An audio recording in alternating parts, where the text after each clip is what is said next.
हर इंसान के जीवन में एक खोज होती है, किसी के लिए दौलत की, किसी के लिए इज्जत की और किसी के लिए सुकून की। मगर कुछ लोग ऐसे भी होते हैं जो इन सबसे ऊपर उठकर सिर्फ हलाल रिज्क, ईमानदारी की कमाई की तलाश करते हैं। उनकी मंजिल सोना चांदी नहीं बल्कि ईमान और बरकत होती है। ये कहानी है ऐसे ही एक मुसाफिर की, फारस की, जिसका जीवन एक सफर था और सफर का मकसद था ईमानदारी की कमाई की तलाश। फारस का जीवन उस मुसाफिर की तरह था जिसका कोई ठिकाना नहीं था, मगर मंजिल सिर्फ एक थी। वह एक जवान और मजबूत आदमी था जिसके कंधों पर सिर्फ उसकी छोटी सी पोटली का बोझ नहीं, बल्कि उसकी पत्नी हुमा और 3 मासूम बच्चों की उम्मीदों का बोझ भी था। फारस कोई हुनरमंद कारीगर नहीं था, नहीं उसके पास कोई विरासत थी। वो तो बस एक रोजी की तलाश में भटकता इंसान था जो मेहनत और ईमान को अपना साथी बनाकर एक गांव से दूसरे गांव, एक कस्बे से दूसरे कस्बे तक सफर करता रहता था। कहानी का आगाज पुराने दौर के एक छोटे से गांव रोशनपुर से होता है। रोशनपुर की गलियां कच्ची थी, जहां शाम के समय मिट्टी की सौंधी खुशबू महसूस होती थी। बिजली का कोई नामो निशान नहीं था और रात होते ही हर घर के आंगन में मिट्टी के दियों की रोशनी झिलमिलाने लगती थी। फारस ने अपने जीवन के 20 साल इसी गांव में गुजारे थे। उसके पिता एक सीधे सादे किसान थे, मगर उनकी मृत्यु के बाद जमीन का छोटा सा टुकड़ा भी कर्ज के बोझ तले हाथ से निकल गया।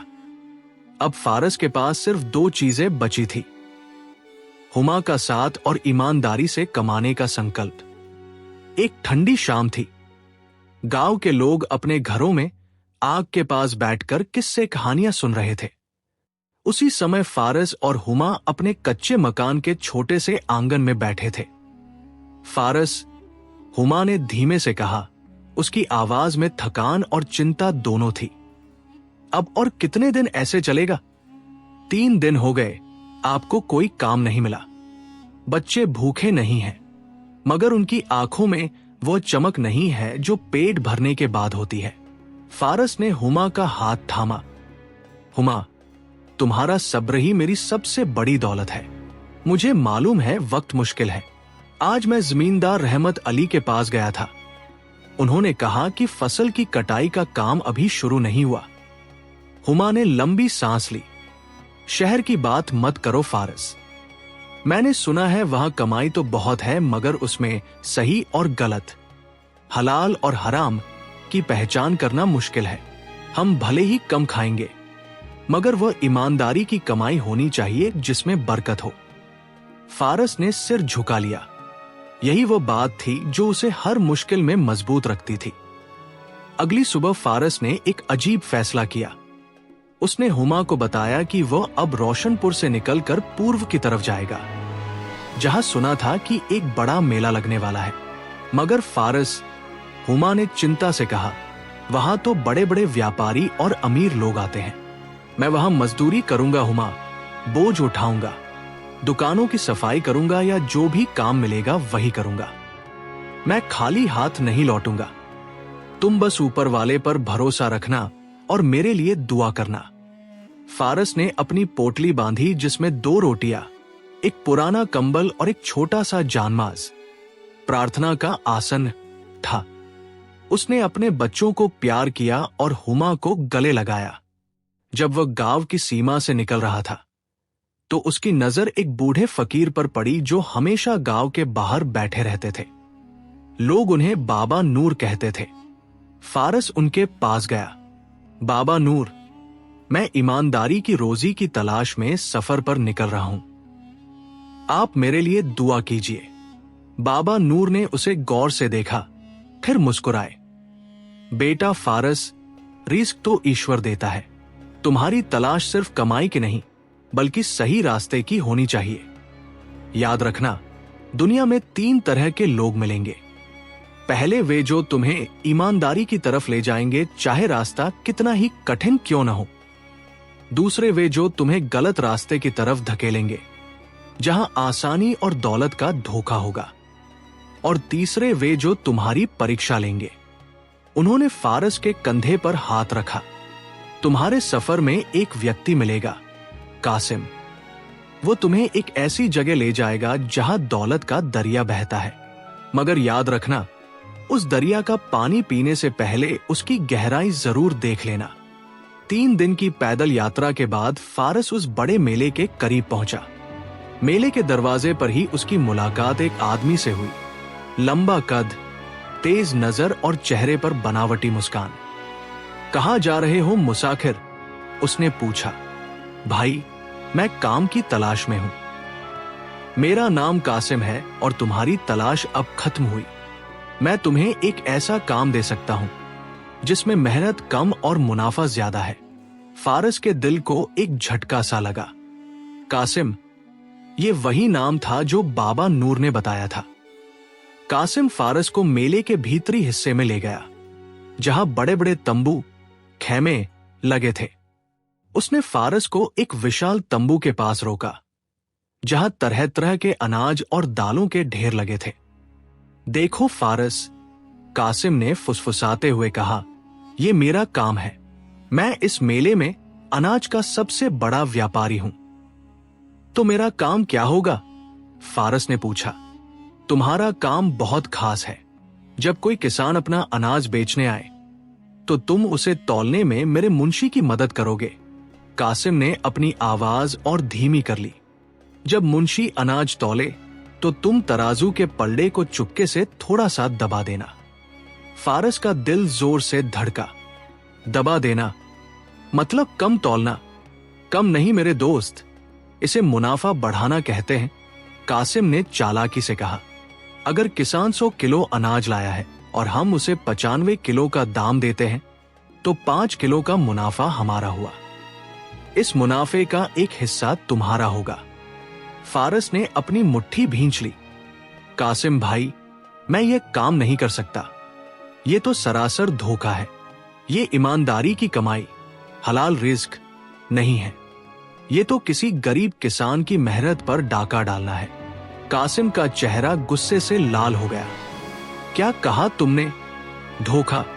अरे तुम किस दुनिया में जी रहे हो? यहां हर कोई एक दूसरे को लूट रहा है। फारस की नजरें उस बोरे पर टिकी थी जो अनाज से भरा था। उसे अपने गांव का वह बूढ़ा किसान रहीम बख्श याद आया। उसी पल फारस के कानों में अपनी पत्नी हुमा की आवाज गूंजी। हम भले ही कम खाएंगे, मगर वह ईमानदारी की कमाई होनी चाहिए जिसमें बरकत हो। फारस ने एक गहरी सांस ली। कासिम भाई, मैं माफी चाहता हूं। मैं ये काम नहीं कर सकता। मैं भूखा रह सकता हूं, मगर किसी गरीब का हक मारकर अपने बच्चों का पेट नहीं भर सकता। ये मेरे ईमान का सौदा है और ये कीमत मैं नहीं चुका सकता। कासिम ने गुस्से में अपने होंठ चबाए। बेवकूफ, तुम अपनी किस्मत को ठोकर मार रहे हो। जाओ यहां से। तुम्हारे जैसे शरीफ लोगों के लिए ये बाजार नहीं है। फारस ने बिना कुछ कहे अपनी पोटली उठाई और उस तंबू से बाहर निकल आया। उसके दिल में एक अजीब सा सुकून था। उसे महसूस हुआ कि उसने एक बहुत बड़ी परीक्षा पार कर ली है। मेले से बाहर निकलकर फारस ने पूर्व, मशरिक का रास्ता छोड़ दिया और अब वो पश्चिम, मगरिब की ओर चल पड़ा। उसके पास अब सिर्फ एक रोटी बची थी और उसके कदमों में कोई निश्चित मंजिल नहीं थी, मगर उसके दिल में ये यकीन था कि अल्लाह उसे कभी अकेला नहीं छोड़ेगा। कई दिनों के सफर के बाद फारस एक घने जंगल से गुजर रहा था। चलते चलते वह एक ऐसी जगह पहुंचा जहां एक पुराना मगर खूबसूरत पेड़ खड़ा था। उस पेड़ के नीचे एक बुजुर्ग आदमी बैठा था जो एक छोटी सी किताब पढ़ रहा था। फारस ने बुजुर्ग को सलाम किया और उनके पास बैठ गया। बाबा जी, क्या मैं यहां थोड़ी देर आराम कर सकता हूं? बुजुर्ग ने मुस्कुराते हुए फारस की तरफ देखा। जरूर बेटा, ये पेड़ हर मुसाफिर के लिए है। फारस ने बुजुर्ग को अपनी कहानी सुनाई, रोशनपुर से निकलने की और कासिम के धोखे की। बुजुर्ग ने सब कुछ खामोशी से सुना। बेटा, तुम्हारा नाम क्या है? जी, मेरा नाम फारस है। फारस, तुम खुशकिस्मत हो कि तुम्हें हर मोड़ पर हराम, गलत कमाई से बचने का मौका मिला। रिस्क की तलाश में सबसे बड़ी परीक्षा ये नहीं होती कि तुम्हें काम नहीं मिलता, बल्कि ये होती है कि तुम्हें आसान, हराम और मुश्किल, हलाल में से किसी एक को चुनना पड़ता है। बुजुर्ग ने अपनी किताब बंद की। तुमने पूरब और पश्चिम दोनों तरफ देख लिया। अब तुम उत्तर, शमाल की तरफ जाओ। वहां एक बड़ा शहर है जिसका नाम अमन नगर है। उस शहर में कपड़े के एक बहुत बड़े व्यापारी रहते हैं जिनका नाम हाजी इब्राहिम है। वे अपनी ईमानदारी और नेकी के लिए मशहूर हैं। तुम उनके पास जाओ। फारस ने बुजुर्ग का शुक्रिया अदा किया और उत्तर की ओर अपना सफर शुरू कर दिया। कई दिनों की यात्रा के बाद फारस अमन नगर पहुंचा। ये एक बहुत बड़ा शहर था। आखिरकार उसे बाजार के बीचों बीच एक बड़ी मगर सादा दुकान मिली जिस पर लिखा था हाजी इब्राहिम एंड सन्स, कपड़ा व्यापारी। फारस ने दुकान के अंदर कदम रखा। हाजी इब्राहिम एक सफेद दाढ़ी वाले बुजुर्ग व्यक्ति थे जो खुद ग्राहकों से बात कर रहे थे। फारस ने हाजी इब्राहिम को सलाम किया और उन्हें अपनी पूरी कहानी सुनाई। बेटा फारस, तुम्हारी कहानी सुनकर मुझे बहुत खुशी हुई कि इस जमाने में भी ऐसे नौजवान हैं जो ईमानदारी की कमाई के लिए इतनी तकलीफ उठा रहे हैं। मेरे पास काम तो है मगर वो बहुत मामूली है। तुम्हें यहाँ दुकान की सफाई करनी होगी और रात को दुकान की निगरानी करनी होगी। मजदूरी बहुत कम है, सिर्फ 5 आने रोज। जी हाजी साहब, मुझे ये काम मंजूर है। मैं पूरी ईमानदारी से काम करूंगा। फारस ने अगले दिन से काम शुरू कर दिया। उसका काम बहुत ही साधारण था। सुबह दुकान खोलना, झाड़ू लगाना, कपड़ों की धूल झाड़ना और रात को दुकान बंद करके वहीं सो जाना। एक दिन एक अमीर आदमी हाजी इब्राहिम की दुकान पर आया। उसने एक बहुत ही महंगा कपड़ा खरीदा। जब वह आदमी चला गया तो फारस ने देखा कि हाजी इब्राहिम ने अपने मुंशी को बुलाया। उस आदमी से 10 रुपए ज्यादा ले लिए गए हैं। हाजी साहब, मुंशी ने कहा, उस आदमी ने खुद ही ज्यादा पैसे दिए थे। हाजी इब्राहिम ने सख्ती से कहा, उसने हिसाब नहीं किया मगर हमें तो करना चाहिए। ये हक का पैसा नहीं है। जाओ उस आदमी को ढूंढो और उसके पैसे वापस करो। फारस ये देखकर हैरान रह गया। उसे इब्राहिम के कारोबार में बरकत का राज समझ में आ गया। फारस ने हाजी इब्राहिम के साथ कई महीने गुजारे। हाजी इब्राहिम ने फारस को अपने बेटे की तरह समझा और उसे व्यापार के छोटे छोटे गुर सिखाए। एक दिन हाजी इब्राहिम ने फारस को अपने पास बुलाया। फारस, मैं तुम्हारी ईमानदारी और मेहनत से बहुत खुश हूं। मैं तुम्हें एक नया काम देना चाहता हूं। मेरी दुकान का माल दूर दराज के गांवों में भी जाता है। मैं चाहता हूं कि तुम मेरा माल लेकर दक्षिण, जुनूब की तरफ जाओ और वहां के बाजारों में बेचो। फारस खुश हुआ। यह उसके लिए एक बहुत बड़ा मौका था। हाजी इब्राहिम ने फारस को एक बड़ी गठरी दी। फारस, याद रखना ये माल मेरा नहीं बल्कि अल्लाह की अमानत है। तुम इसे बेचते समय कभी झूठ मत बोलना और कभी किसी को धोखा मत देना। फारस ने उन्हें यकीन दिलाया और दक्षिण की ओर अपना सफर शुरू कर दिया। दक्षिण का इलाका अमन नगर से काफी अलग था। यहाँ के बाजार ज्यादा रंगीन और शोर शराबे वाले थे। फारस ने एक छोटे से बाजार में अपनी दुकान लगाई। पहले ही दिन फारस के पास बहुत से ग्राहक आए। एक महिला ने एक कपड़ा पसंद किया। फारस ने हाजी इब्राहिम के बताए हुए उचित दाम बताए। ये कपड़ा तो बहुत महंगा है भाई। सामने वाली दुकान पर इससे अच्छा कपड़ा कम दाम में मिल रहा है। फारस ने मुस्कुराकर कहा, बहन जी, ये कपड़ा शुद्ध सूती है और इसके रंग पक्के हैं। आप चाहें तो सामने वाली दुकान से ले सकती हैं। उस महिला ने सामने वाली दुकान से कपड़ा खरीदा, मगर कुछ ही देर बाद वह वापस आई। भाई, आपने सही कहा था। वो कपड़ा तो धोने के बाद ही सिकुड़ गया। मुझे वही कपड़ा दे दो जो आपने दिखाया था। फारस की ईमानदारी की वजह से उसकी दुकान पर जल्द ही भीड़ लगने लगी। उसका कारोबार तेजी से बढ़ने लगा। मगर बाजार के दूसरे व्यापारियों को फारस की तरक्की हजम नहीं हुई।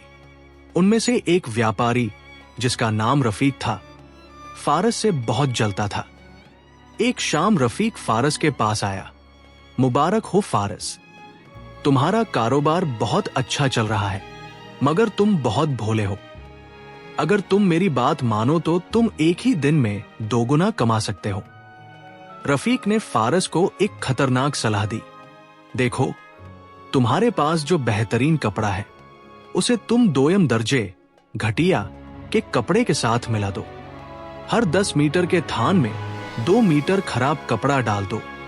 ग्राहक को पता नहीं चलेगा। फारस को कासिम की याद आ गई। ये वही आसान हराम का रास्ता था।